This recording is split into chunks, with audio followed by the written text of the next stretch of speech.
মেথরের হাত কেমনে লাগাবে? সে যখন হাত লাগাইতে পারতেছে না, আতাউল্লাহ বুখারী তার হাতটা সরায় দিয়ে বলে, আজকের খাবার তোমার নিজের হাতে খাইতে হবে না, আতাউল্লাহ নিজ হাতে তোমাকে খাইয়ে দিবে।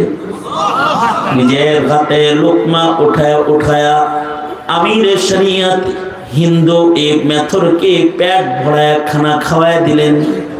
খাবার শেষে পানির পিপাসা তাকে আক্রমণ করেছে, পানি পান করা দরকার, কিন্তু দস্তরখানের গ্লাসে মুখ লাগানোর সাহস তার নাই। মেথর নিম্ন বংশের মানুষ, তাই আতাউল্লাহ বুখারী গ্লাসে মুখ লাগায় পানি পান করার সাহস পেতেছে না। আতাউল্লাহ বুখারী নিজের হাতে